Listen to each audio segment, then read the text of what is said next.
Hi, everyone. We want to be respectful of everyone's time, so I think we're going to get started if that's okay.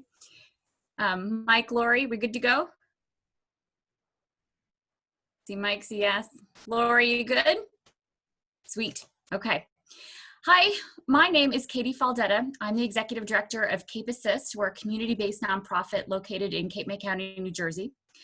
And we are just so excited to be a part of this with Dr. DeSaltis and Michael McKnight.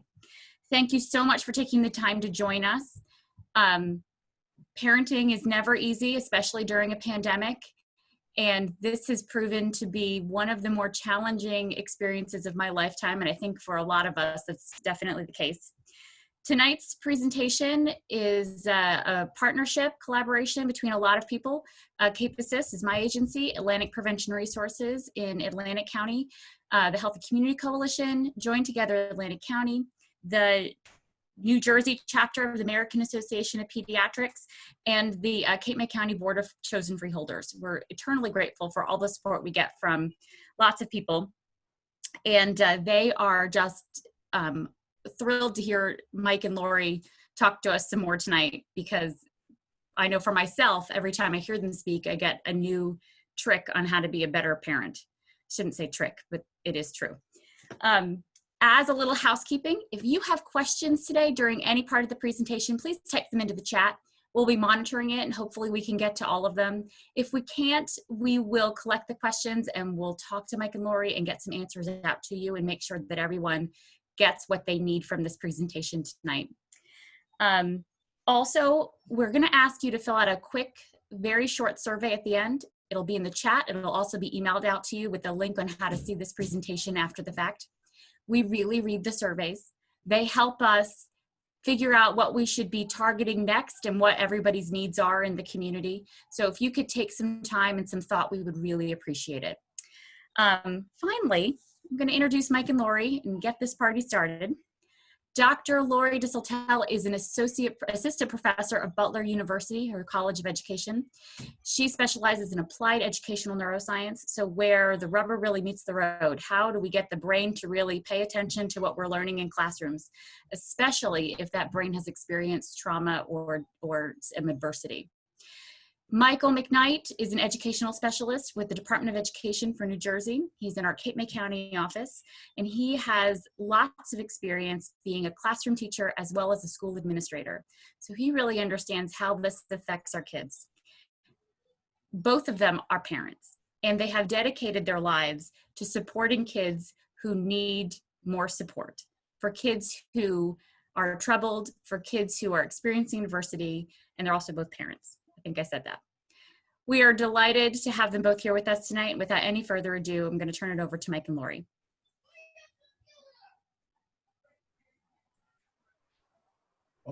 Thanks, everybody. I appreciate you spending your Friday evening with us, and hopefully Lori and I will provide some information for you.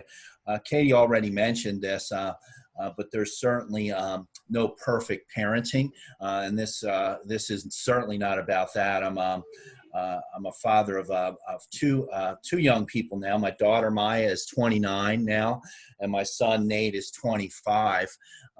It's been fortunate. He's still in school, so he's been trapped at home with us for the last number of weeks, and I am very aware of how privileged I am to have him trapped at home. 25-year-olds don't usually spend as much time at home as he has with us. So in one sense, this pandemic has at least brought that to us. I'm going to share my screen now. Laura, do you want to jump in and say anything while I'm looking for my screen?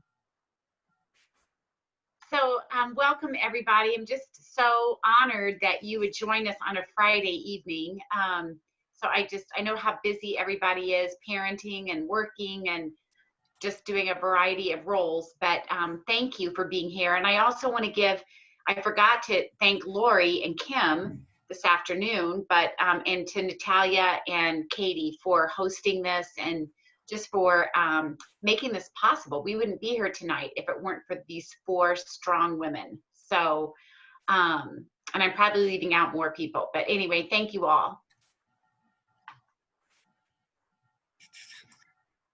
Okay. So again, I'm going to go through some things about, and I'll start with a big picture look at the current state of the pandemic as we start, and some things related to parenting as we move along.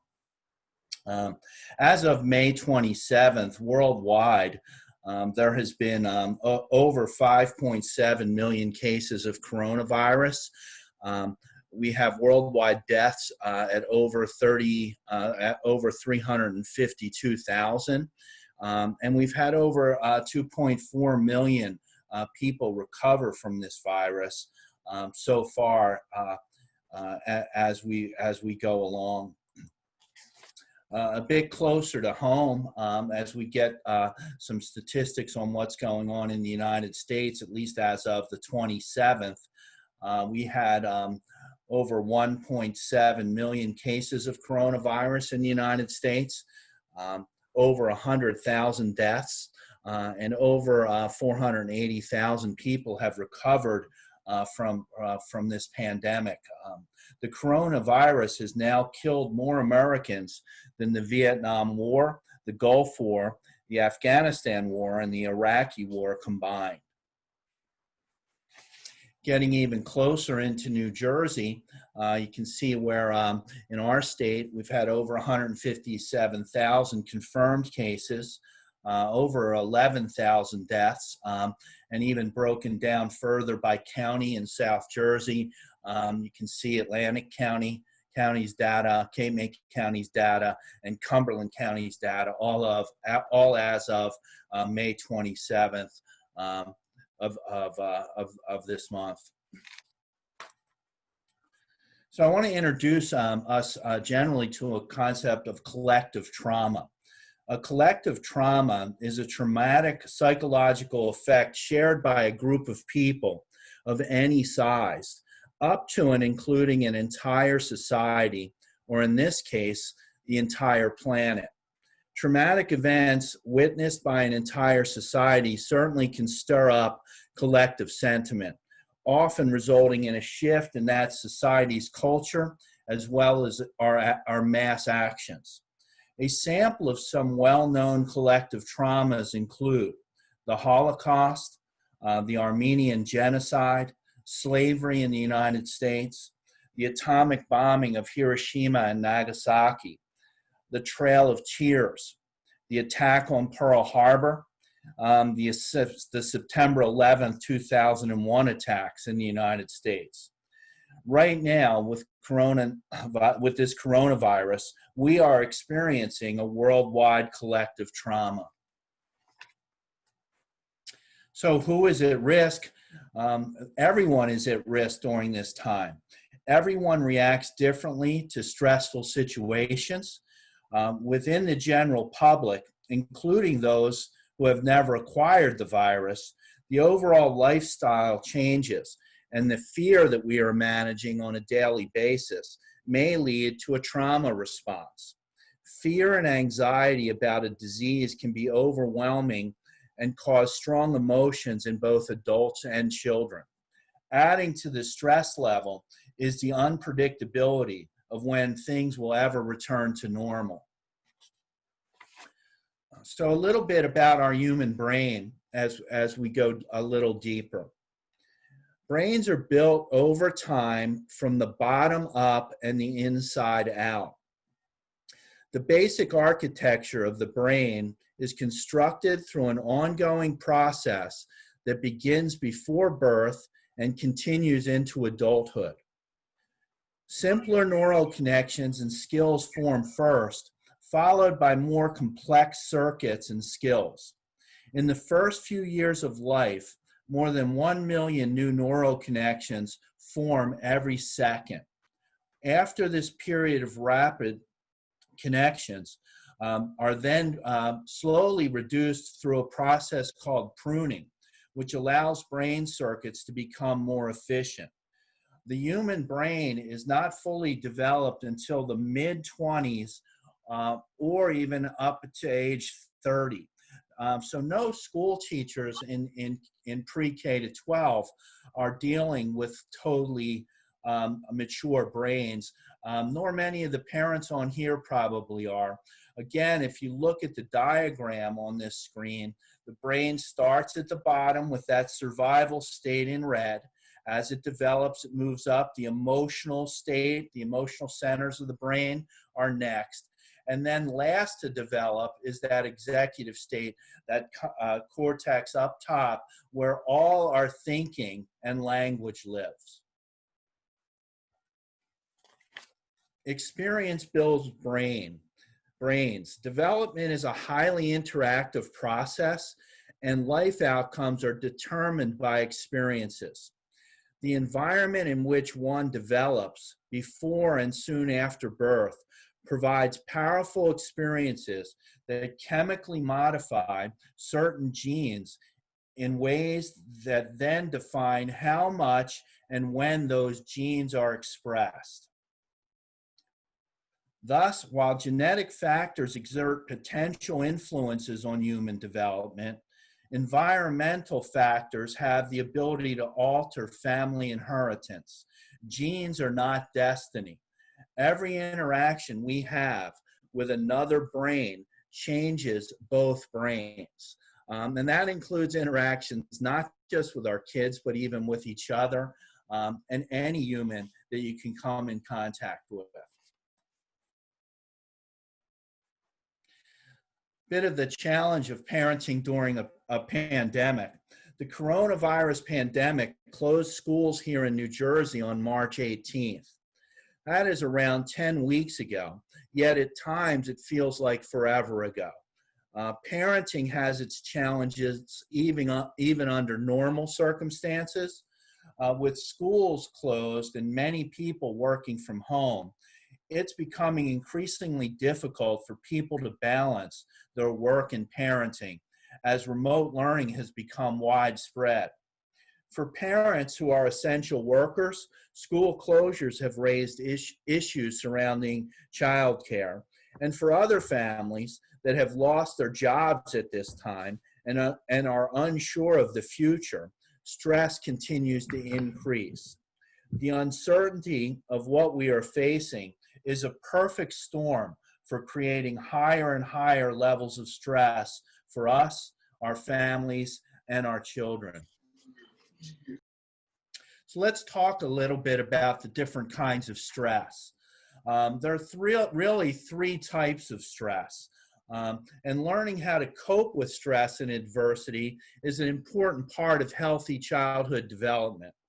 When we are threatened, our bodies prepare us to respond by increasing our heart rate, blood pressure, and stress hormones, such as cortisol.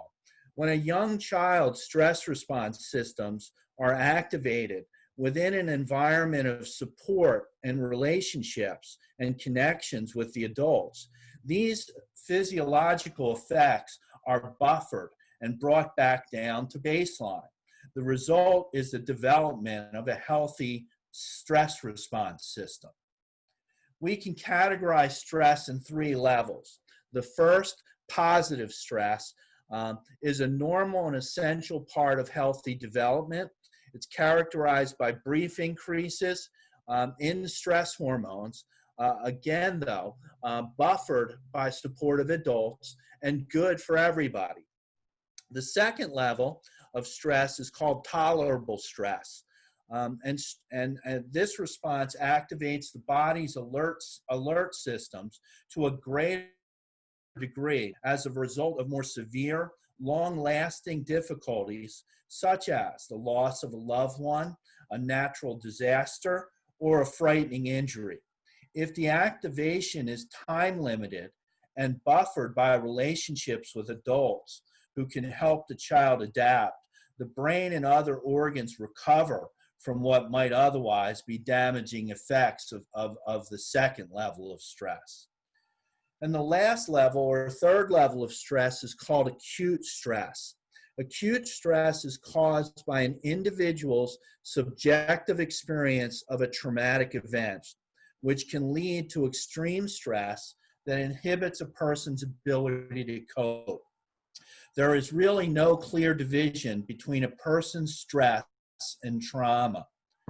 Recognizing the symptoms of stress you may be experiencing or your children may be experiencing include things like easily angered, denial of what is happening, feeling uncertain, nervous, or anxious, feeling helpless or powerlessness, lacking motivation, feeling tired or overwhelmed or quickly distracted and distractible, feeling sad and depressed, having trouble sleeping, and even having trouble concentrating are all signs of stress being too high. A bit more about our brains. The alarm system of the brain is the amygdala. The amygdala, like a Chihuahua dog, is always on guard. The amygdala spots incoming stimuli quickly and decides if it is life-threatening or dangerous. It is always on that lookout for danger.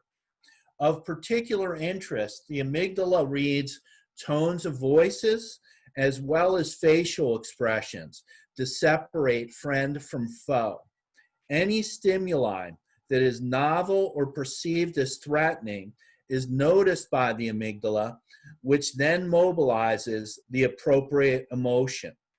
This part of the brain, and you can see it on the diagram on the left, the little red area, we have amygdala on both sides of our brain, on either side. This part of the brain triggers our fight, flight, or freeze response. So, a look at traumatic stress. As we look at the graphs above, on the left, you will see a graph of a healthy and regulated nervous system. This graph shows the daily ebb and flow of our systems, but remains within the emotionally safe and regulated zone. Our nervous system, as well as our children's, do this all day long in that regulated zone. The graph on the right of your screen shows a dysregulated nervous system that can get stuck on, stuck in off, or vacillating between the two. And you can see that in that second diagram. When it's stuck on, what you see is high levels of anxiety, panic, hyperactivity, an inability to feel settled or relaxed, emotional flooding, restlessness, difficulty sleeping and eating, and quick to anger and rage. When the parasympathetic, when that nervous system is stuck on off, you can see a flat affect. The person becomes depressed, chronic fatigue, disoriented, feelings numb, and really some problems with thinking and cognitive impact is slower thinking and difficulty making even the most basic decisions. It's important to note that feelings and emotions are extremely contagious. Kids in stress create in us, the adults, their feelings. And if not aware, the adults will mirror their behavior. Unaware, we will act out their stress responses with them. There cannot be a parent on this planet that has not had that experience with their children. This is not about perfect parenting, but no one benefits when we mirror the behavior of young people in stress. This dance even has a name. It's called the conflict cycle or the tit-for-tat emotional reaction cycles. You can see on the left a young adolescent acting up a bit and how quickly the adult can react and pick up that emotion. As you know, this cycle happens very quickly, and we can find ourselves in explosive arguments quickly with our young people. After the event, when we are calm, often we look back as adults and can often recognize that this crisis began from a very small seed of almost nothing. A room was not picked up, or a sarcastic look or comment.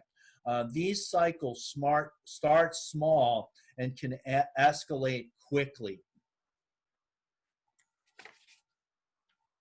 The good news is that, like we said already, parenting isn't about being perfect. So I want to introduce you to the rupture and repair cycle. Our adult brains, each complete with its fully developed prefrontal cortex, is able to self-regulate, empathize, problem solve, and plan for the future. But we can also get caught up in tides of emotional reactivity when confronted with stressors in our lives. It often takes just one challenging moment with our child for a low rumble of anxiety or frustration to bubble up and spill over. We may find ourselves responding to our child's limit testing or emotional upset with far less patience than we'd hoped for.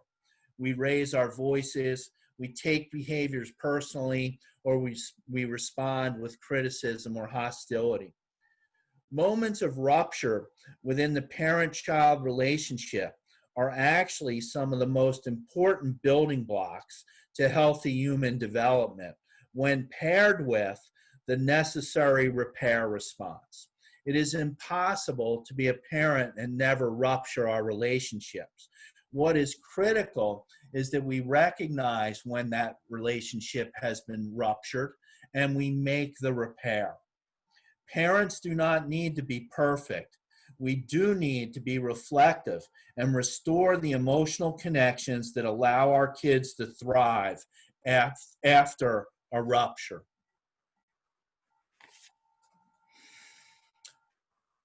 As we look at this next slide, I want you to focus on the middle of it, that comfort zone that where we're emotionally regulated, we have the ability to soothe ourselves, and we're in a regulated state.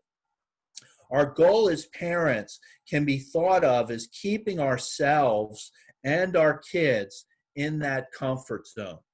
Lori will be sharing ways to do this with both ourselves, which is where it starts, as well as things we can do with our children to keep them from becoming hyper-aroused or hypo-aroused. We can learn strategies that will help us regroup our kids when we have left that zone. So with that overview, I'm going to turn it over to Lori, and we'll go from there with some strategies. Thank you, Michael. What I'd love to do is, this is Friday. It's the end kind of a long week, maybe a very long week, even though, I don't know, these short weeks almost seem longer to me sometimes when you've got that extra day. So what I'd love for you to do right now is, I'd like for everybody just to get really comfortable. And I'd like for you to put just a hand on your chest, and maybe another hand either on the back of your neck or just maybe on your forehead, wherever that feels best for you. And what I'd love for you to do right now is just take 3 of the deepest breaths. And you don't even have to put your hands, if you're comfortable just sitting, but just, take a deep down to your belly, the longest breaths, and try to make your exhale just a little bit longer. So just on your own right now, 3 of the deepest breaths of the week. Bring that oxygen up to your cortex and down to your belly.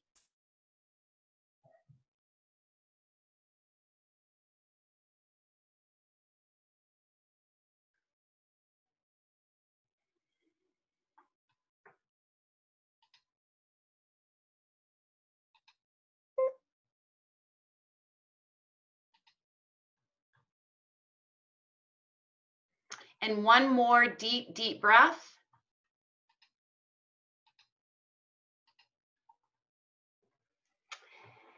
So just to kind of share with you the science a little bit, our brains and bodies need deep breathing to learn to feel better emotionally and mentally.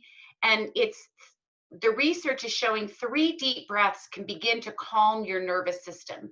And this is what we're doing with our students and with our children, and we're calling these focused attention practices. So I'll talk about that a little bit later. So as Katie shared, I teach in higher ed, but mostly tonight I've got my mom hat on. These are my 3 children, Andrew, who you'll hear a little bit more about later tonight, and Sarah, who is living in South Korea right now. She is with her husband, he's in the Air Force. And then Reagan is graduating from college in a couple of weeks. She's in Chicago. So we are going to begin tonight right away because Michael really shared very well the why. So I want to share with you now what. I think parenting is the most absolutely challenging job in the whole world. There's nothing harder. So I'm going to begin by sharing with you that what I know now, I really wish I would have known as a mom when Andrew, Sarah, and Reagan were younger. I would have been a different mom. And not that I can't share it now when they're 28 and 25 and 21, because I do. But I also know that this is about not only parenting, it's about every relationship in our life. So there are 2 conditions that every human being absolutely requires to have well-being. And when we don't have these, we struggle. And the first condition is connection. And Michael talked about that. Attachment carries the development of the brain and the nervous system. It literally, we cannot survive without connection and attachment. And the second condition that the brain needs so desperately is to feel safe. And when we feel safe and when we feel connected, we then are able to learn and to be in relationship and to talk about our feelings. I mean, we really have a calm nervous system when those things happen. So during this COVID-19, we have really been thrown into conditions that have just taken anxiety for many of us and for our children to an all new level. And I don't remember a time where I've awakened and not known day after day what day it is. I don't know about all of you, but I mean, I wake up in the morning and it's hard for me to remember what day it is. And I know that I feel anxious, like, is this ever going to end? So one of the things that I've been researching over the last, I've talked to friends, I've talked to teachers, I've talked to parents over the past probably 3 weeks. And some of the things that parents are hearing is, when the coronavirus is over, can we, almost begging, like, when this is over, can we and return to normal? And so oftentimes the behavior of our children is signaling something much deeper. It is communicating possibly some anxiety and some pain. And so these are some of the things that we're hearing our kids say, and I want to share with you, what do they really mean, or what do they want to hear from us? What do they want us to hear? So the next one is, am I going to get sick? What if you get sick? Who's going to take care of us? And what the child is needing you to say, or I'm sorry, needing you to understand, is this feels overwhelming and I don't know what to do. And if you're getting a lot of defiance right now, if you're getting a lot of, no, I'm not doing it, I don't want to. What is really happening is there is frustration and there is just a real tiredness, like we all are feeling over all of this. And the child is saying, I need some control over something, anything. So a couple more I wanted to go through with you. What I need you to hear when you're getting, again, that defiance and that disruptive behavior, or maybe even just shut down. This was a comment in the middle of the second column. When are things going to be normal again? I'm sick of this house. You're being overprotective. And then they go isolate. So what I need you to hear, what the child is needing you to hear, is that I've lost some predictability and a routine that feels something like I'm used to. So again, we say hurtful and we say reactive things when we are in states of toxic stress. And it takes us, the adult, to really look at our own brain state and to take our own time regulating and making sure that we are calm before we respond to our students.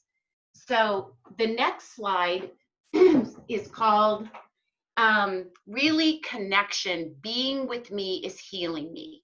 And what I want to share this evening is that oftentimes just sitting with your child, not talking, because talking can sometimes be really disruptive, but just being, having a place where the two of you can just sit together, where you might have a hug, where you might hold hands, where you might just be, is healing.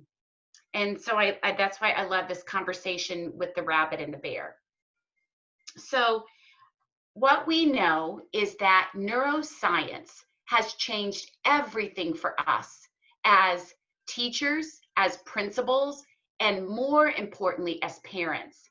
And I want to just shout this research to the world because it's so important. It is about the application of the neuroscience and how our brains and our bellies and our hearts and our bodies respond when things are going well and when they respond when things are really going awry. So at the center of this is your brain and body state. I cannot emphasize that enough tonight. This is what I wish I would have known as a mom. I wish I would have known that it took me to get calm to be able to calm my young children. And that is much easier said than done. It also is about regulation. And when our nervous systems are rough, when we are feeling anxious or angry or worried, we don't think well. We don't have the ability to think hardly at all.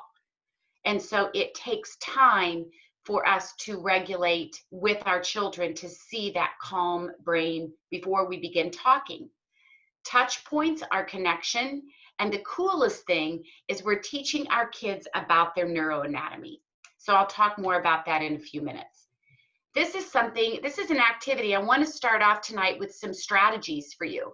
And we're all in the midst of this pandemic. So this could be a really great way to start the day, a routine in the morning or bedtime, or if you're sharing a meal together one-on-one, as a guardian, as a caregiver. But we know that drawing and coloring and creating art calm the nervous system. So we're using this in our classrooms right now. And these are some questions that the kids are actually journaling or they're drawing pictures. So for example, think in your mind right now, just think to yourself, what are the images that you see when you think of COVID-19? What color is it? What shape is it? What does it smell like? What would it taste like? What do you see? If you could draw it, what would it look like? Some of the other questions we're asking is how does the world feel different right down that it did 6 months ago? Could you list 4 huge changes in your life? And I know we all could. And then we ask our children sometimes, what are a couple of ways this pandemic has affected you or your family? And then the last question you can't see very well is, if you could create a better world, you were selected tomorrow to be on this committee, what is 1 or maybe 2 changes you would like to see and you would like to help create? And this is just a great way to kind of take what's inside of us and put it outside in a self-container that feels safe to us. It takes it out of the body and the brain. And when we draw, when we use clay, when we use movement, you can act this out. When you use puppets, any type of art really calms that nervous system when we can take the time to do that. So very, very important strategy. And again, It can be done 1,000 different ways.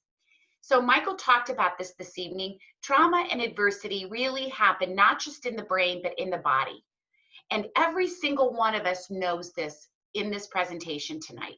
How many of you, when you get upset, can't get a deep breath? How many of you get red, like just get very hot, or maybe your hands get sweaty, or you get a lump in your throat, or your stomach starts to feel that real queasy, odd feeling? All of us experience that adversity, and it can come on us quickly, whether it's the middle of the night or during any activity. We feel it in our bodies, and what happens is through all of our life experiences, that body holds our memories, and those are called embodied implicit memories. So what we're talking about this evening, and again, I so wish I would have known this as a mom, is preparing the brain not only to learn, but just to feel calm, just to feel better, just to feel better. So let's think of something you could do right off, as soon as this presentation is over. This could be something you could think about sharing with your own children. This is what we call a sensation word wall. And it's filled with words that are the language of the belly and the brain and the heart. It's our brainstem language. Many of our kids really, if you ask how they're doing, they'll say, fine, okay, I'm okay, fine. And they don't have feeling words. But what we all understand are sensation words. How many of you, and think about this tonight, how many of you felt edgy today? How many of you feel tense right now? Or breathless? Or maybe you're feeling strong this evening. Maybe you're feeling relaxed, maybe numb, fuzzy, prickly. All of these are sensation words. And what we are learning through the research is that when you can, again, give these words a color and a shape and a size, these words, literally recognizing them and naming them, are calming to the brain and to the nervous system. And they really help to regulate us. So this could be a routine. In fact, all of these strategies that I'm going to be talking about tonight are strategies that we're not asking you as parents to do anything more than what you're already doing. You have a routine at home. You know, it may be a little off right now with 1,000 things we're being asked to do. But, you know, you get up, you brush your teeth, you put your clothes on, you look at your phone, you go to your computer. But what can we do to just integrate just a couple of these into what we're already doing? So thinking about a sensation jar in your home, or having a big poster of this someplace in the house where the kids can draw how they're sensing, drop it in a jar. They don't want to talk about it, great, but they've had a way to relieve, you know, that stress. And so maybe you can talk about it at the end of an evening. So I've already talked about this a little bit, but again, you're going to be hearing some comments, and you have heard comments, and some hurtful or pain-filled remarks that feel disrespectful to you. They feel disruptive and maybe a little bit, you know, aggressive. And so we know that language, words, sometimes are not great ways at all to not only not calm us, but to really express how we're feeling. And that's why I love teaching our kids about the brain, because they begin to make those associations. One of the things that I wish, again, I had known as a mom is that trauma is held in our belly brain. And this belly brain has 40 trillion bacterial inhabitants.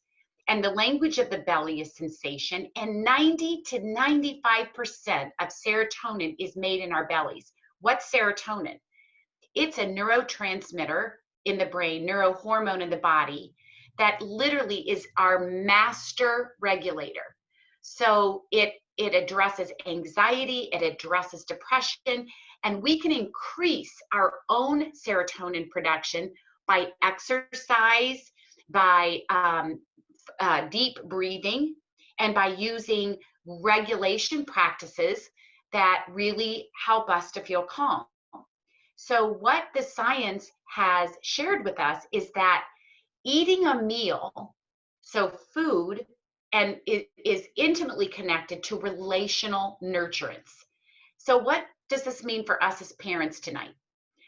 I did not know this research, but I was thinking about how sacred or what type of a ritual we could create in our homes this summer at mealtime. I forgot to share that this afternoon. I think this is an opportunity to share a snack with our kids. Just kind of a fun, maybe the kids, we all take turns and we make a snack. We do a surprise snack. We have a meal where we eat everything backwards. So you have your first, and the entree, and then, just thinking of fun, maybe a picnic in a weird place, a strange place, but ice cream, sitting, sharing an ice cream cone, before bed, in kind of a secret place. But what the science is telling us is that it's not just the nutrition of food, but it's the association with food, because it is literally those bacteria literally travel up to the brain, cross the blood-brain barrier, and they actually not only help with digestion, but they help with what Michael mentioned to you, the limbic structures, the amygdala. It can calm the nervous system. I just think that's so cool. So that's an idea I had. The other, this is really interesting too. This is part of Dr. Steve Porges's research. And so you wonder sometimes why your kids they put their hands over their ears, they don't listen to you when they're really, really dysregulated. And we in our house, we call it rough. We say, when kids are really rough, they're not paying attention, they're not listening. But I want to share something with you that's fascinating. We have a little middle ear muscle that's less than a millimeter. And when we are angry or feeling super anxious or fearful or worried or irritated, that little muscle begins to expand.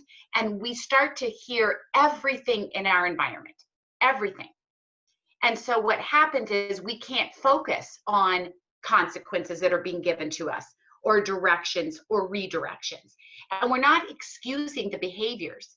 But again, I can't tell you the times that I would say to Andrew Desatel, Andrew, look at me, stop pacing and look at me, listen to me.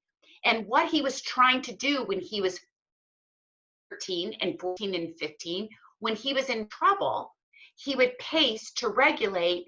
And that was his way of covering his ears, and he wasn't hearing me. I mean, literally, he wasn't hearing a word I said.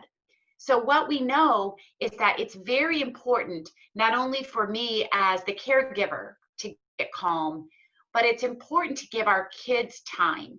You never have to punish or give consequences in the heat of the moment. And I so wish I had known that. So paying attention to what our caregivers or our parents are saying to us in the moment of conflict is almost impossible. And I love what Dr. Porges says. He says, attending is not a choice, it's a response, because of this it's called the stapedius muscle. And it's just fascinating. So our nonverbal communication matters. Our facial expression, from the eyes up and the way we posture or gesture, our kids are reading perfectly. And when your kids are stressed, they are watching you. And you guys know this. I bet you, if you all talked in the chat right now, you could share times where your own children read you so well, and they can read your emotions too. So they're not reading what you're saying, they're reading your body language, and they're watching your face and listening to your tone of voice. So our nonverbal communication child or can escalate. And that's by present with each other and taking those deep breaths, can literally create such a better outcome and the acceptance of the consequences when a child has made a poor choice. When you have a chance, and I know we don't have time this evening, but when you have a chance, I'd love for you to look up the adverse childhood experiences. It's everywhere. You can Google it and it's everywhere. It was a study that was done in the mid-90s, and it changed everything for me as a mom and as a teacher, because what this study shares is that the higher the adverse childhood experiences in our own lives, the higher the dose-response relationship to mental, emotional, and physiological health outcomes. So all of us, all 90 of us on this presentation, carried into Zoom tonight our own adversities. And the higher your score, then sometimes higher the association to heart disease, to inflammation, to diabetes, to cancer, to addiction, to depression. And so we are sharing with our educators in schools that many of our children come in with significant ACEs. And if a child has experienced 4 or more ACEs, and they are about now 40 times more likely to have academic and behavioral challenges because they can't access their prefrontal cortex. So COVID-19 has given all of us ACEs. We now, if you thought you had 0 ACEs before March 18th, now you have an ACE or 2. And really everybody has ACEs. I was kind of being funny. But there are 3 conditions that the brain cannot take. And I want to go over because COVID has hit all 3 of those. The condition is chronic unpredictability. We can take anything if we know it's coming. And it's hard for kids because their brain is developing. But even if they know what's coming, it's easier. So chronic unpredictability wears and tears on brain tissue. Isolation is the other condition that's very, very hard on brains. We are social creatures, and we have to have connection to be able to survive. This pandemic, I think we've all felt very isolated, and we haven't been able to see family, or we've lost family that we love or friends. And our children are feeling that too. They're not only feeling their own conditions, but they're picking up on ours because of the contagiousness of emotions and emotional and physical restraint. The brain struggles with that, not having the freedom to say what you need to say, or not being able to move around the way that you need to, because we're wired to move. So we have a brain for 3 purposes, and in the order of importance, it's survival and emotions. And when those lower regions are integrated and organized, and they are functioning well, then we can access the prefrontal cortex. And this is where we do life, and this is where we do school. And this is where we pay attention. We have strong memory, working memory. We can make good decisions. We can be creative. We can laugh. We can listen hard from here. And when we are in heightened levels of stress, when the amygdala is firing, this cortex goes offline. So there are neurobiological reasons that when our kids or any of us are stressed, we don't think clearly. And I use the example today. It happens to me more often than I want to say. But when I'm super busy and I'm not present in the moment, I get so frustrated because I can't find my phone, and I'm walking around the house and I'm holding it. And that is because my prefrontal cortex is not functioning. It's not getting an oxygenated glucose blood flow. So you have a tool inside of you that can calm or escalate your child in any moment, or your partner, or your sibling, or your parent, in any relationship. And that tool is your tone of voice. We can adjust that because it can regulate or it can escalate. We know, this is Dr. Bruce Perry's research in his slide, that a regulated, calm adult can regulate a dysregulated, anxious child. But if I'm rough and I am functioning from my amygdala, then I cannot regulate my child. I actually amp up everything. And we all know that. I have done that a million times.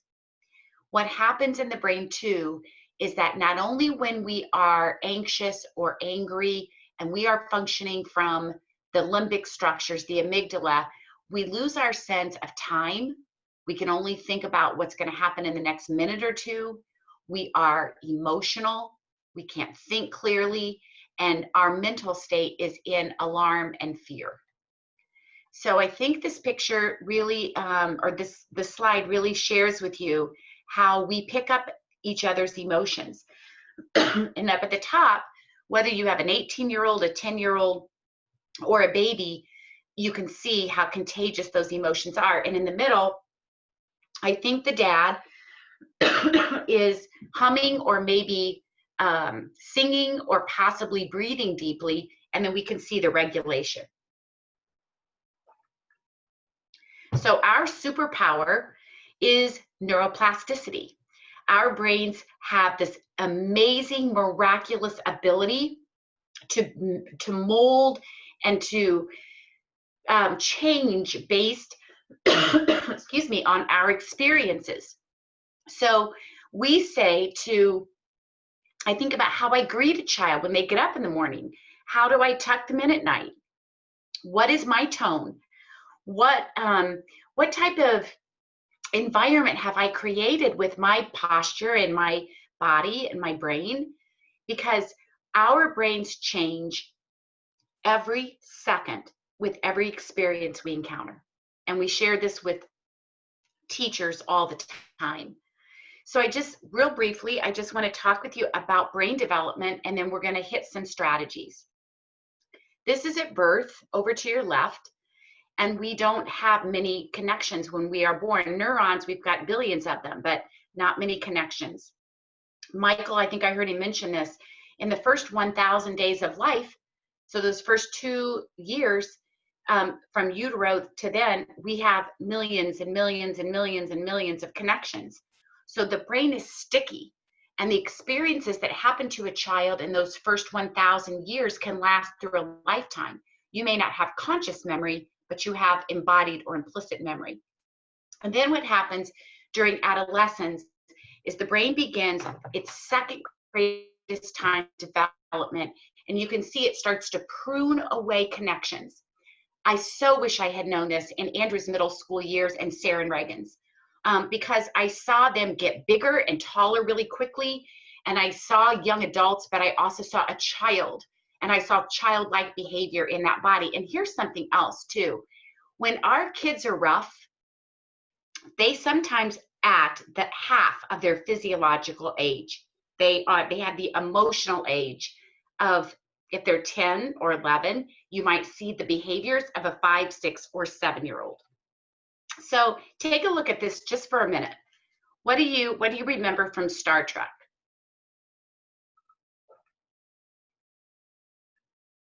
So what we see here is Captain Kirk is the amygdala, and in adolescence, Captain Kirk is overriding, and he's present, and he's everywhere. Spock is associated with prefrontal cortex, and this does not finish developing till late 20s, early 30s.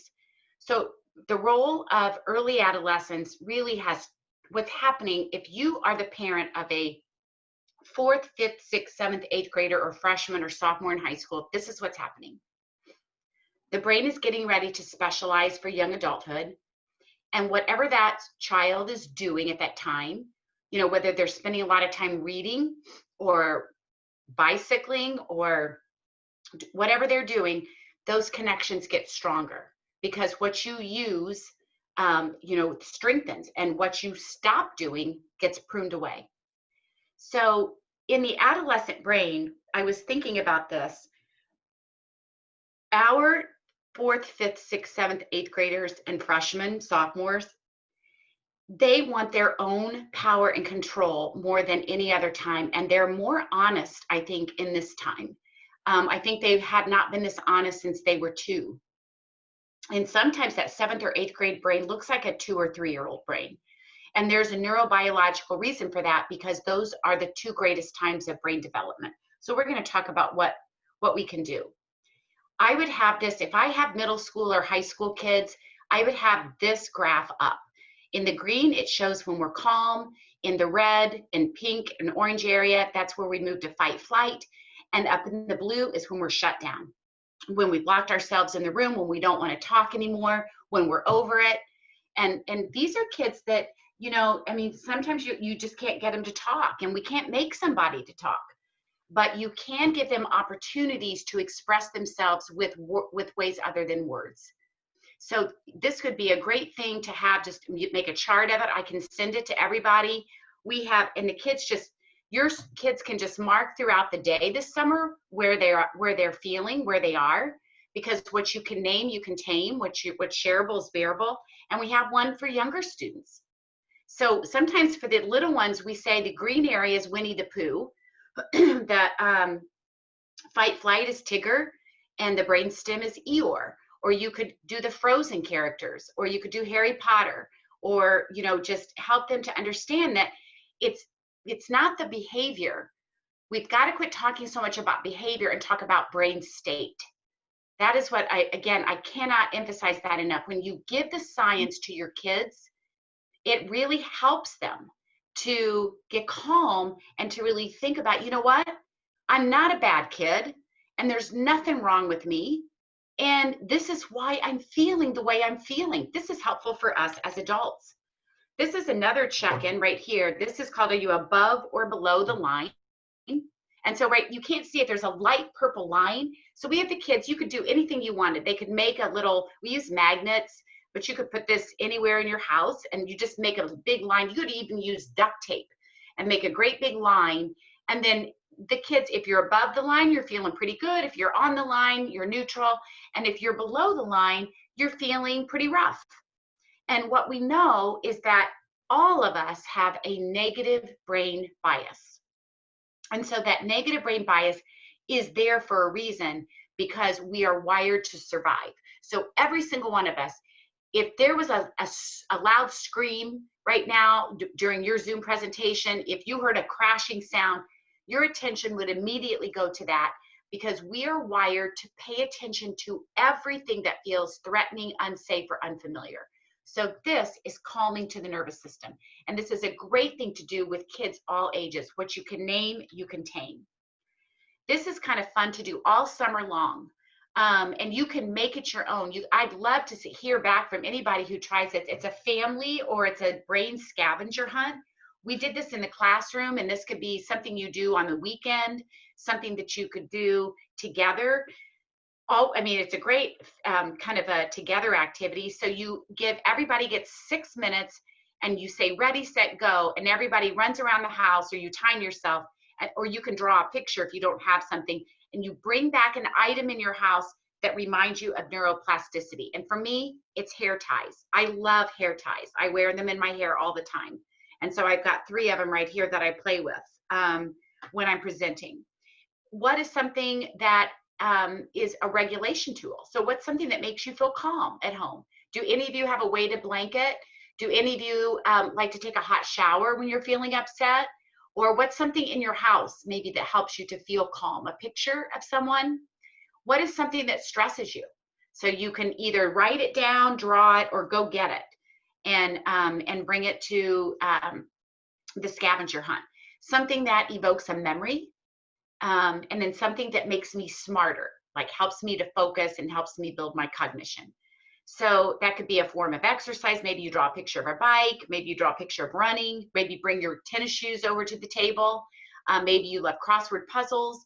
But we've had more fun with this. I can't even tell you. I want to do this with my own kids when they come home this summer. This is called dual journaling, dual storytelling, or dual drawings. And this is really a great activity to do with family too. And it's for all ages. Our teens love this. So you pass a piece of paper back and forth. You could do it for 5 minutes, you could do it for an hour, you could do it for a week. And you take turns. Let's do the drawing. You take turns, somebody makes a shape, a line. Let's say you have 1 minute, no one talks, and you take that piece of paper, throw it back and forth, and continue to draw until the timer's up and you both look at it. And then you talk about what you drew together with no words. You can do it with a story. You could do it verbally. You could sit around and someone starts a story, someone adds to the story, then someone else adds to the story. See if you could remember as you add pieces to the story. And then journaling is just, this is really calming too, because sometimes a touch point is not a person. Maybe it's too hard to talk about it. Maybe you have someone who's really introverted with their anger that lives in your home. And so maybe they need to write out their worries, their angst. So you write back and forth as a pen pal to each other. This is called my wise self. And I love this. It makes me smile because my wise self, and I drew this woman. This could be an animal. You can make your own. You can make it up, an imaginary wise self. It could be a family member. We tell the kids it could be anybody.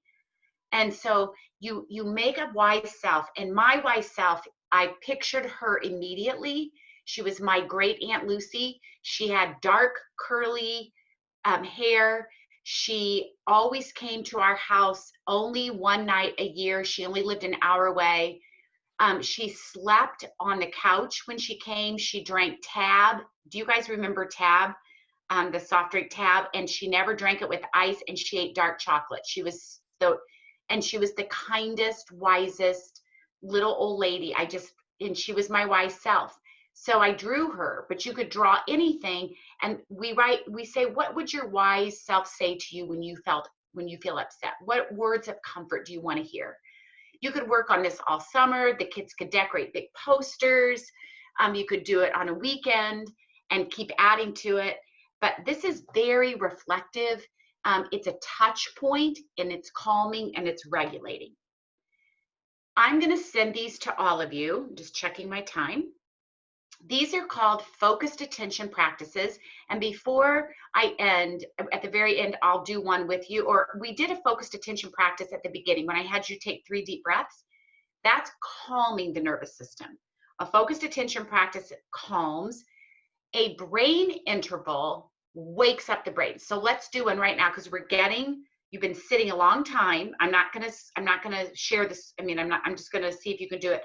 So if you can see me, make a peace sign and an okay sign. And then as quickly as you can, go back and forth, keeping all other fingers down. This should be really hard for you. Some of you are thinking, what the heck? So I can do this really well, not because I'm good at it. Naturally, it's because I do it all the time. So this could be a family challenge. You could have a brain interval a week, and everybody gets assigned this. And for a week, see if you can get this down. And if you do it, if you practice it, you get better and you get stronger. And the kids are like, oh my God, that's exactly right. I mean, they see themselves get better at this because they're doing it all the time. And then we relay that to, what do you want to be when you grow up? Or what do you want to do in high school? Or what do you want to do? Because anything you're doing now, this is the best time to learn, because your brain will never have more plasticity than it has right now. So patterned, repetitive experiences, when you do it over and over and over again, strengthen connections in the brain. So brain intervals wake us up. Focused attention practices calm us. And these are part of our routines and procedures. And I cannot tell you the difference they make in how we feel. So what I'd love to share with you tonight is that I've already mentioned that the language of the body is sensation, the language of the belly. So you can see over on the left, the blue is the brainstem. Anytime we use rhythm, breath, heat, something cool, pressure, movement, all of those calm us in ways that words cannot. So like the first one is so simple. It's a focused attention. It's called horse lips. So you literally take a deep breath in and then blow out through your lips. And you see how long in your family, who can do it the longest. It is hilarious, but the longer your exhale, the lower your heart rate goes, the lower your respiration, and the lower your blood pressure. We use rhythm in schools and we mimic each other. So one of you can do like a, like, and then have the kids echo it back, before you eat dinner, before you go to bed. You can use red cups. You can use your lap. And it's just, we human beings, we live in rhythms. We eat in rhythms, we sleep in rhythm, and rhythm is very important. So what I would love to do is I'd love to be able to share some of these regulatory strategies. So you'll have a handout from me, and I'll send it to Natalia and to Katie. And so I'm going to share a few of these with you. The pink is connection strategies, and then the green are cortex strategies. So you'll see the name of the strategy, and then you'll see how to use it. And I think you're going to have a lot of fun this summer because these are very calming and they're very alerting, and they're novel. Our brains love novel and they love anticipation. So I've got about, let's see, I've got about 8 minutes. So, all right, this is really fun. And I didn't share this afternoon either. I thought about this.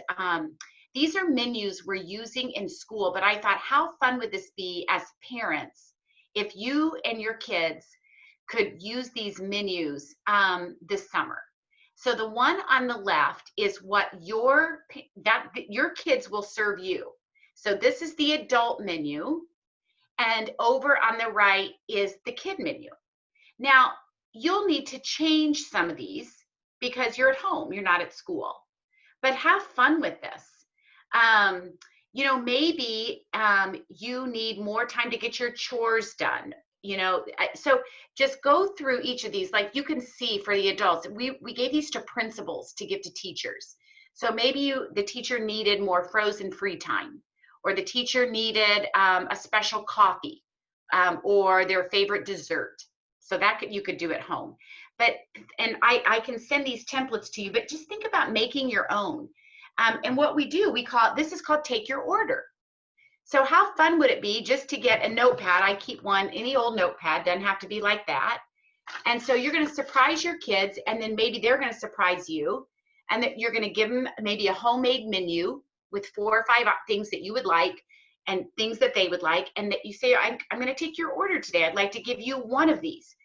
And that's really a fun way to stay connected through hard times this summer. So this was a 6th grader. She said, to know and tell me when you see me trying, Dr. Lori, notice when I'm frustrated, give me a break and let me go to the bathroom one more time. So we couldn't give her all of them, but we gave her another bathroom break. So think about at home. What are some of the things that you could live with, that your kids could order? And then model for them. Maybe they can take your order, and it can be a co-regulation touch point. So a family Dropbox is so cool because sometimes you don't want to talk. So you all just take a box, decorate it, and have some paper and a pen. And if there's a worry, if there's an anxiety, if there's anger, sometimes it feels good to draw it and write it out and drop it in the box, and we can deal with it when everybody's calm. I did a podcast the other day, and we talked about having a family show and tell night. And so maybe one person, takes over on a Thursday night and shares something that they've been working on, something that they love, something that they've gotten good at, something that they, want to share. And it's just, and again, adults, all of us take part in that. And then the regulation routine, this is where you pick 3 calming practices that feel good to you, that can calm you without words. Now I'm going to share with you. So I'm going to take a poll right now. And so you tell me, how many of you exercise? I can't see you, but just the exercising would be calming. So that would be one of your, if that calms you, that would be good. How many of you wrap up in a blanket and lay on the couch and zone out on TV? That would be a regulation routine. How many of you sleep when you're angry or anxious? How many of you go outside? How many of you use music to get calm? How many of you take a hot shower or a hot bath? How many of you call somebody? You have to talk to somebody. How many of you need total space? Everybody needs to get away. You take a drive in the car. So think about 3 practices. Maybe an ice pack feels good to you, a heating pad, maybe a weighted blanket. Think of what calms you. And then as a family, you all create a regulation routine. And you share this with your kids and encourage them to think about movement, to think about rhythm, to think about pressure, to think about, scents. How many of you love to smell, like maybe some aromatherapy? But we all have practices that calm us, whether it's sleeping. How many of you eat wheat thins? And, you have comfort food. So think about 3, but I think this is a great thing to share with families. The other thing that we're using are amygdala areas. And instead of calling them calm corners or mindful areas, we really use the language of science, and the kids love it. These actually were created in the last few weeks by families in Jasper, Indiana. We were sharing some videos, some presentations with the school district, and we talked about setting up amygdala areas in your house so that everybody has kind of a cool space to go to. And so this was sent to me. I have several pictures, but these 2 I really liked. And the kids get to pick them. They get to design them. Doesn't have to be a space. It could literally be a bucket of just some sensory, some regulation items. So, and these are, just things that you can make, things that you already have at home. It's not asking you to go out and buy anything. Taste, chewing gum is regulating. Sucking on a mint is regulating. Frozen, anything frozen, an ice cube, a frozen grape, frozen fruit feels good and calming. Giving yourself a hand massage. We use in the classroom, we pass out scented or unscented hand lotion, and it's a choice. We move to the morning meeting and we give ourselves a nice hand massage. So these are, again, calming. I'm going to be working with early childhood in New Jersey later this summer. I don't have time to go to talk about this now, but we know for like pre-K through grade 2 and 3, words just don't work a lot of times, and they need to learn how to calm by using some of those regulatory practices that I've just shared with you. So I love these because animals are a universal language. And so my graduate student and now my co-instructor, Courtney, we created a fun fact about all of these animals. So as you do a movement or you breathe or you tap like a monkey, and I haven't had a chance to talk about tapping, that is calming to the nervous system. So and here's another one, and think about the roles and the responsibilities in your home this summer. So who's going to be the giver in your house for a week? Who's going to be your storyteller? How about the kindness keeper or the noticer? What would the noticer do? Who could be your neuroscientist for this week? Pick just a couple. The artist. Who's going to be your YouTube ambassador? So these are really fun ways to really get kids engaged. They're calming, their connection, and they give. I love what Daniel Pink says. He says it's called a map. And it's giving our children mastery and autonomy and purpose. And when they feel felt and they feel safe, you've literally created a map to well-being. And that's what these strategies do. So I'm going to end tonight with the importance of validation. Validating is really just stating what your child and mirroring the feeling that your child is saying to you. And honestly, this has probably been one of the most important topics as far as a strategy that teachers love. And Michael knows this too. When you can validate somebody, what that says to them is, I see you, I hear you and I understand. And that's what we call empathic resonance. And there's nothing more connecting than when someone validates you. I don't know about you guys, but in our family, we have, when I share something, sometimes we have family members, not in my family, but relatives, that will top your story. And that's not what we want. We want somebody to say, wow, that must have felt awful to you. That must have been so frustrating. I can't imagine how you must be feeling. Because when we tap into the emotion, then that too is calming to the nervous system. Andrew, our oldest son, went through a very difficult time at the very end of middle school and entering high school. And it was a time where it affected all of us in the family because it was chronic unpredictability. His grades were dropping, his friends were changing, he quit sports. I was scared to death as a mom. I did not know who Andrew was. And so one afternoon, in the lowest of lows for our family, I got an email from his teacher. And in that email, it was his freshman Spanish teacher. Mr. Pickett wrote to us, or wrote to me, "Dear Dr. Desatel, I want you to know that Andrew finished his project. He had a smile on his face, and he was walking around and helping the other students." And then he wrote at the very end, "Please let me know how I may serve you in the days and weeks to come." And I cannot tell you, he did not really know what was happening in our family. I'm sure he saw Andrew's behaviors change, but this teacher brought the light back into our life as a family, and he brought the light back in Andrew's life because he saw what was going right and he saw what was going well. And in that class, Andrew worked his butt off and got an A. He got D's and F's and everything else. But my graduate students and I at Marian University developed these 3 questions. And I'll never forget sitting with them and sharing this story. And then we began using these questions in Washington Township, and we began sharing them. That was where I was co-teaching when I was at Marian. And we began to look at, what do you need? How can I help? What can we do to make this better?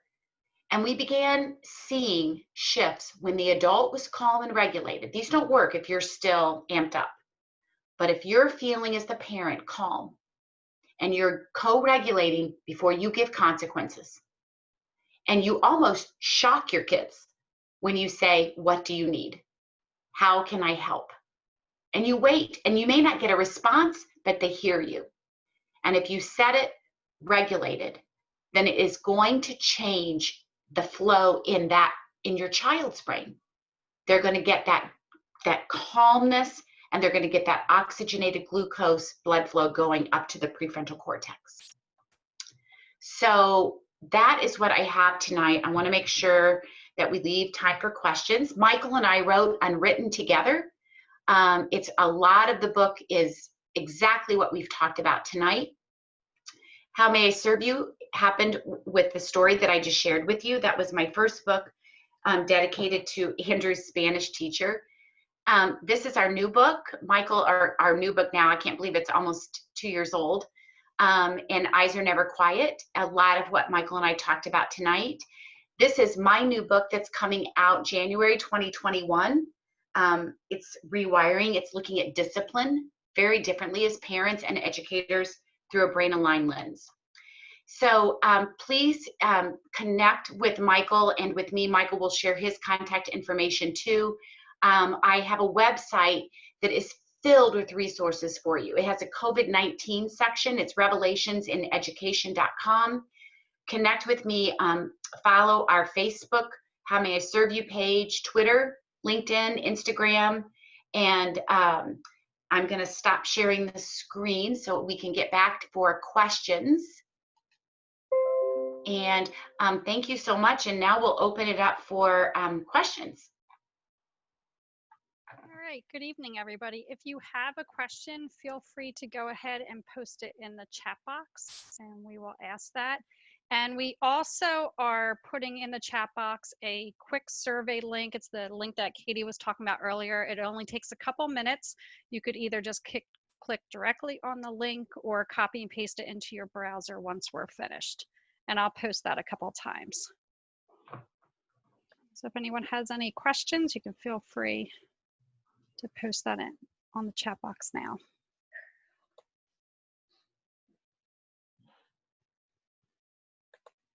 I saw one already back away, a little bit about co-regulation and does it work adult to adult? And it certainly does. Absolutely. We are regulating ourselves all the time with each other. And we can dysregulate each other real quickly too.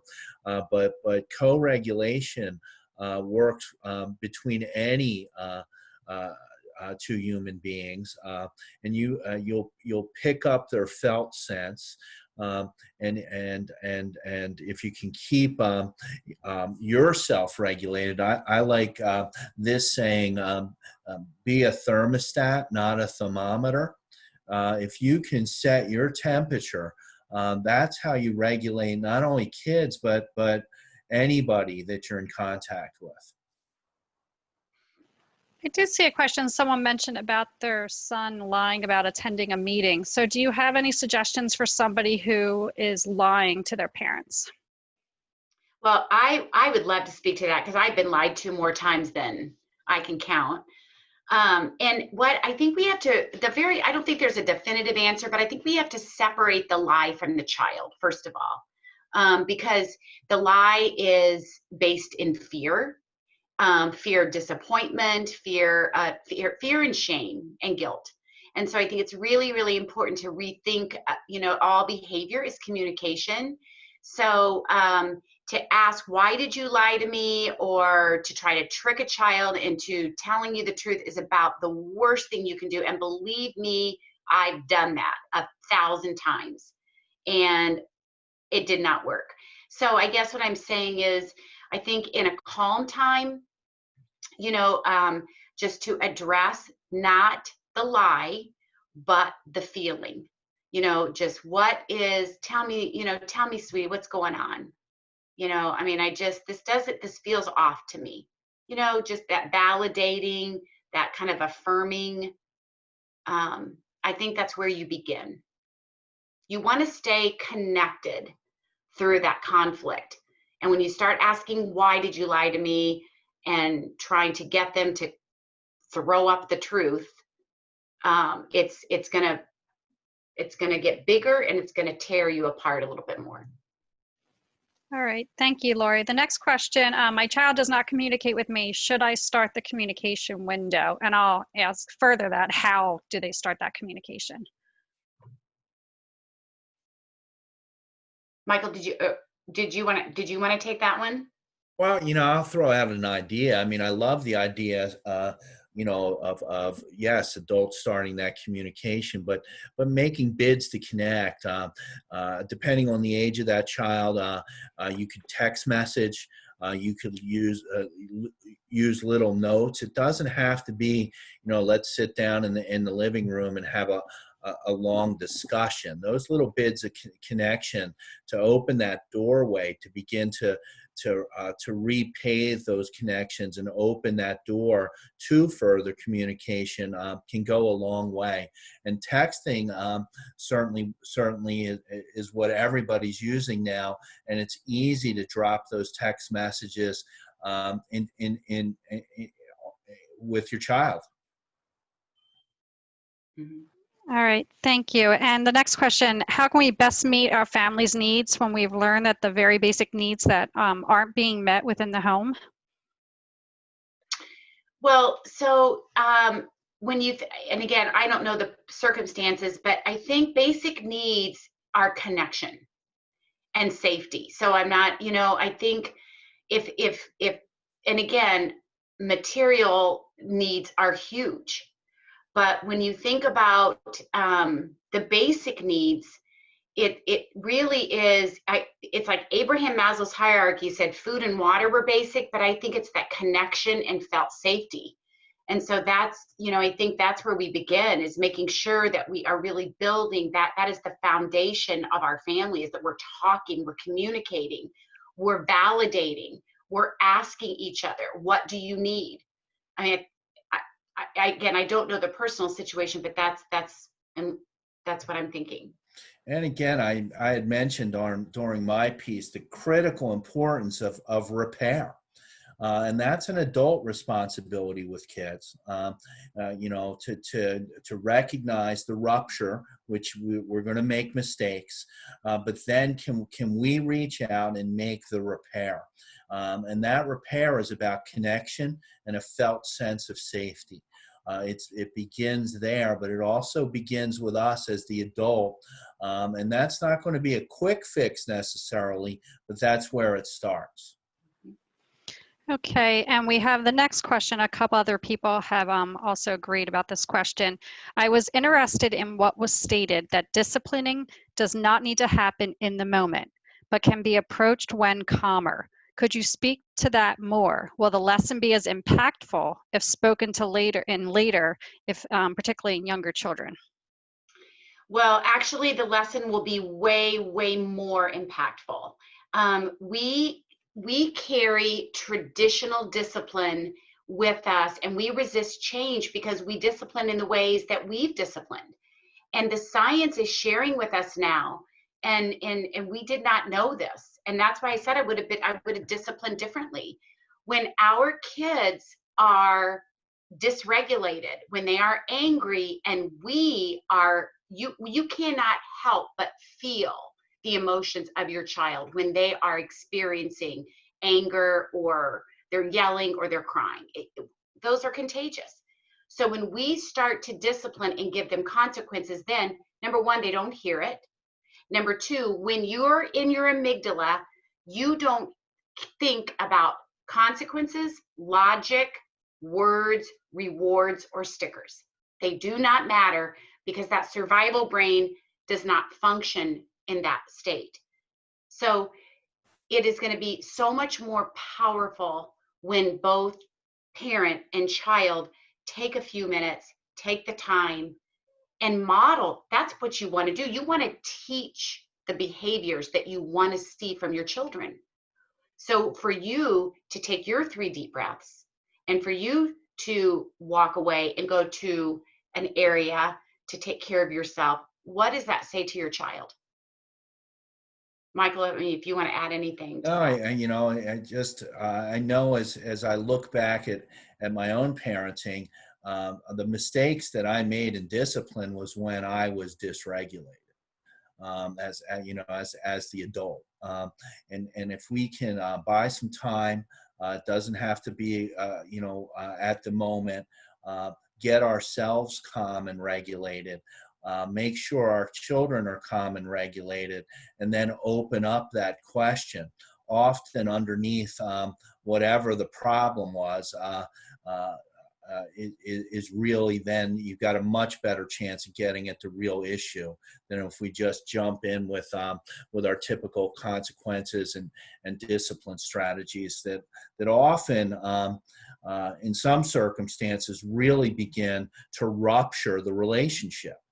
Once the relationship's ruptured, and if it's ruptured deeply, and now we're dealing with teenagers, we've got big issues. So we really want to protect that relationship and build it as our kids get older. I do want to add to that too, and I want all of us to remember this. I need to remember this too, is that when we talk about discipline, these changes that don't happen overnight. They don't happen in a week. They don't. You are going to need, to be really, really focused on the process, and to really be giving opportunities for your child over and over and over again. That's why those routines of regulation are going to be so important. Those are like replacement behaviors. So, Michael and I have said this, you got to be happy if someone says fuck off 16 times and you get to 15 times. I mean, truly, that's just, that's really, we've got to be focused, not so much and personally attached to those outcomes, but are we moving in the right direction? Does that make sense? Like, are we moving in the right direction? Okay, we're going to finish out with the last two questions. And if anything else comes up, we can send the answers in an email that we will be sending out with this recording, along with some of those handouts that Dr. Lori was talking about. I'm going to combine two of these here because I think they kind of go along. It's advice on how, as a parent, I cannot take personally my child's frustration with the situation. And in the same, there's another question about hearing about their frustration with themselves, and it can go on for days healing from an incident. So how can you help with your child's frustration? Do you want to take it or do you want me? Go ahead, Laura. Well, I mean, I don't know the personal situation, but for me, it feels, there are two things that just pop into my mind. They're kind of like gut feelings. And one is, I think validating is, I wouldn't question or I wouldn't try to talk someone out of those feelings. I think validation is really powerful. If you're hearing this over and over again, just validating, it really helps a child to even open up a little bit more. So that's one thing that I thought of. The other thing is, we are a society that is, we're just all about words and talking. And I think I would offer up some ways for my third grader or second grader to really express through art. I just think using clay, using puppets, using dress up clothes, using drawing and coloring and painting. I just think those are, just giving that child an opportunity so that we can begin to understand where the origins are. Mm-hmm. And one thing I would add to that is don't be so fast to want to fix it with advice, with solutions, with do this and it'll all be better.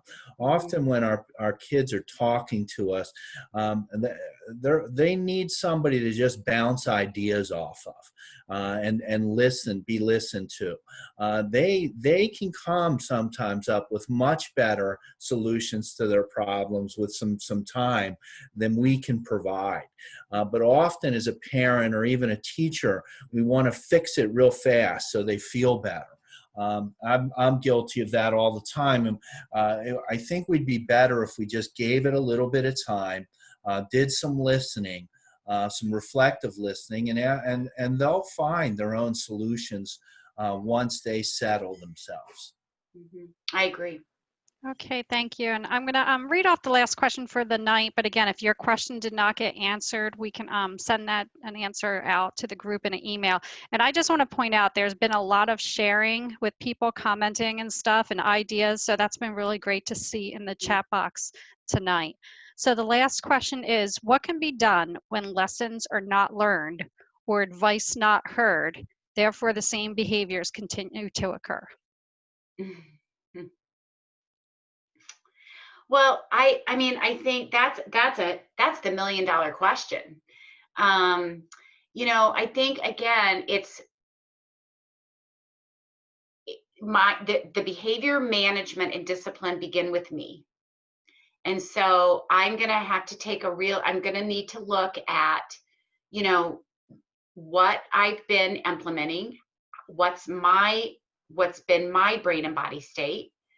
And, and really understand that this is not going to change overnight. And so we've got to begin to offer up some of these options on the front end. Let me explain because this is what I'm talking about. We discipline reactively. And traditionally, that's how we discipline. We react. There's a bad choice, there's a consequence. And so one of the things that I'm learning is that when we change our perspective and we're preventative and we focus on changing our procedures and routines and giving our children an opportunity to almost regulate before they reach that point of no return, then we are giving them replacement behaviors. Sometimes we can stop behaviors, but then they start up again the next hour or the next day because our kids don't know what else to do. Behaviors are habits, just like biting your nails. Just like, anything you do, a behavior you just do and you're reactive because that's all you know.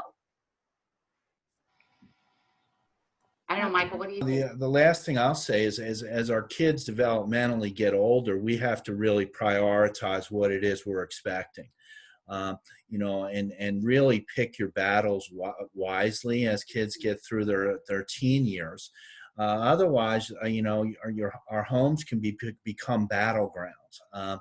And so often when I think about kids and really people, what do I need to do to help you want to cooperate here? How do I work with you so the chances of you cooperating with my requests most of the time will be listened to. Those kind of things are kind of shift the focus from, hey, I need you to do this now because I told you so, to versus, hey, can we come together on this, and can we agree that you'll take care of this and I'll do this piece. So think about cooperation strategies as much as control. Mhm. Okay, thank you both. I'm going to turn it back over to Katie Faldetta. Thank you guys all so much. This was so informative, and we want to be respectful of your time. We went a little bit over. We appreciate you hanging with us. Like Lori said, anything that we didn't get to in the questions, we will work with Mike and Lori and get an answer out to the group. The recording will be available. You can just contact us for more information. A few little housekeeping things before we say goodnight to everybody. There is a survey. I promise we read them. Please fill it out. It'll be very quick, either tonight or when the email comes to you. And then if you could also mark down on your calendar July 16th for the people who identify that they'd like more information on preschool. Dr. Lori and Mike will be doing a preschool presentation via Zoom July 16th, and we'll be happy to share that out as well. If anyone is interested, just let us know. Thank you so much for joining us this evening. Here is the contact information for our coalition coordinators, for Natalia Wilbur and Lori Smith. They run our regional coalitions, and then here is our lovely pictures. There we go. Okay. If you have any questions that we did not get to, please reach out to us, and we promise to have answers to you as soon as possible. Thank you, Dr. Lori, and thank you, Mike, so much. I cannot tell you how much I appreciate this. And just to echo the last sentiments, I completely agree that your discipline systems with your family and your schools are a reflection of your values. And it's something we really have to start thinking a lot about as we move forward and everyone's experiencing this collective trauma at the same time. So thank you all very much and have a wonderful evening. Right. Good night, everybody. Bye. Thank you all so much. Thank Good you. night. Bye-bye. Thank you. Thank you. Good night. Good night. Thanks. Bye.